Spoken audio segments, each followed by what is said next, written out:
I thought it was just a joke, something everyone would laugh at for a second and forget. But one sentence changed everything. I said his dad looked like my dream man, and by the end of the week I was sleeping in a tent with their dog, freezing, humiliated, and questioning every decision I ever made. It was a warm summer evening at the Peterson family cabin in the mountains. My boyfriend Alex was sitting next to me, looking relaxed in a way I rarely saw when we were back in the city. He was always stressed about work or worried about bills, but here with his family, he seemed genuinely happy. His father Robert was holding court at the head of the table, telling some hilarious story about getting lost on a hiking trail and accidentally ending up at a wedding reception. At 55, Robert was one of those men who'd aged like fine wine. Silver hair that looked distinguished rather than old, laugh lines that added character to his face, and this easy confidence that made everyone lean in when he talked. As Robert finished his story about crashing the wedding and accidentally giving a toast to strangers, the whole table erupted in laughter. Even Karen, who'd probably heard the story a dozen times, was wiping tears from her eyes. That's when my brain decided to contribute what I thought would be the perfect compliment to cap off the moment. Without thinking, I looked at Alex and blurted out the line that would destroy my relationship. I told him that, wow, no wonder he turned out so great, because his dad looked like my dream man. The laughter died instantly. Robert smiled awkwardly and cleared his throat. Karen raised an eyebrow and took a long sip of her wine.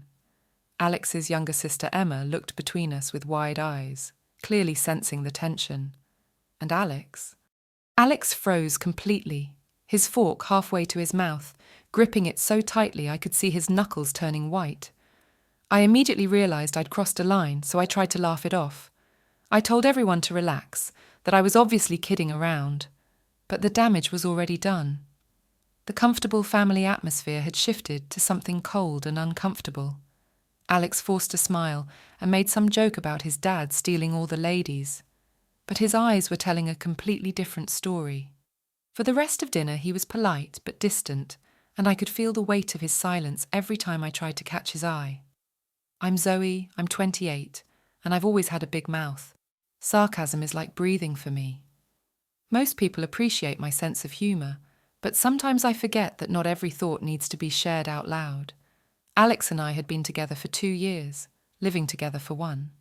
I thought we had a solid relationship built on honesty and being comfortable with each other's families. His parents had always been welcoming to me, and I'd assumed I was part of their inner circle. But what I didn't realise was that Robert had always been a touchy subject for Alex. Growing up, he'd felt overshadowed by his charismatic father who seemed to excel at everything effortlessly. Robert was successful in business, popular at social events, and the kind of man everyone naturally gravitated toward. Alex had spent his whole life trying to measure up to that standard, and feeling like he came up short. My thoughtless comment had apparently confirmed his worst fear, that even his own girlfriend thought his father was more impressive than he was. The evening ended with uncomfortable small talk and early bedtimes. Alex was polite but cold as we got ready for bed in the guest room, and when I tried to address what had happened, he just said he was tired. 2 days later, the whole family was packing up for their annual camping trip to the lake. It was supposed to be a fun tradition: tents, campfires, hiking, and quality family time away from phones and distractions. I'd been on this trip with them the previous year and had loved every minute of it. Alex and I had shared a cozy 2-person tent, stayed up late talking by the fire, and made some of our best memories together in that beautiful setting. This year felt different from the moment we arrived at the campsite. As everyone started unpacking and setting up their tents, I naturally gravitated toward the spot where Alex was assembling what I assumed would be our tent for the week. But when I approached with our sleeping bags, he stopped me with a smile that didn't reach his eyes. He said that since I liked his dad so much, he figured I'd want some space to think about it. So he'd given me my own tent to enjoy some alone time. I laughed nervously, thinking he was joking. But then he pointed to a small, clearly inferior tent set up far from the main camp circle, isolated near the tree line where it would be dark and cold. And next to it, wagging his tail and drooling enthusiastically, was Max, the family's £90 golden retriever. Alex cheerfully announced that I'd be sharing my tent with Max since the dog loved company and got lonely sleeping alone. Everyone laughed, thinking it was some kind of playful family joke that would be resolved before bedtime. It wasn't. As night fell, and everyone else retreated to their comfortable sleeping arrangements, I found myself actually zipped into that tiny tent with a massive snoring dog who took up most of the sleeping space. Max was sweet, but completely inappropriate as a tent mate. He drooled on everything. His wet nose kept nudging me awake whenever I started to fall asleep, and he generated so much body heat that the tent felt like a sauna despite the cool mountain air. I was shivering in the corner of the tent, clutching my phone and discovering I had no cell signal to call for help, or even complain via text. When I finally managed to send Alex a message that said, "This isn't funny," his reply was swift and cold. Neither was your comment. The next morning, I emerged from the tent looking absolutely miserable. My hair was a mess, I was covered in dog fur, and I smelled like wet animal. Everyone was already gathered around the campfire making breakfast, and they all turned to stare at my dishevelled appearance. That's when Alex pulled out his phone and started filming me as I stumbled toward the group, clearly documenting my humiliation for posterity. Within an hour, he'd posted an Instagram video of me looking wrecked and covered in dog hair, with a caption that read, "When you say my dad's your dream man," followed by a laughing emoji. The comments started rolling in immediately.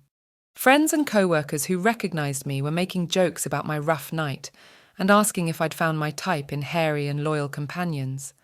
The video was getting shared and screenshot by people in our social circle. At breakfast, Karen pulled me aside and whispered that next time I should choose my words more wisely. Even Alex's mother was treating this as a lesson I needed to learn rather than cruel treatment I didn't deserve. The entire rest of the trip became a running joke at my expense.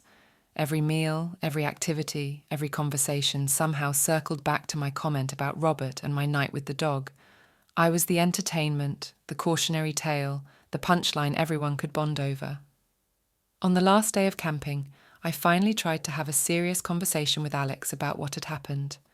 I pulled him aside and attempted to explain that I hadn't meant the comment the way it sounded, that I was just trying to compliment his family genetics. But Alex's response was cold and final. He said it didn't matter what I meant, only what I said. He told me that hearing me call his father my dream man in front of his entire family was humiliating and unforgivable. We broke up on the drive home in complete silence. 3 hours of highway with nothing but the radio and the weight of our destroyed relationship filling the space between us. I thought I was being funny when I called his dad my dream man, but my joke didn't just backfire. It buried me in a tent with a £90 dog and ended the life I thought I had. The 5-second comment became a week-long nightmare that I'll probably never fully live down, all because I couldn't keep one stupid thought to myself.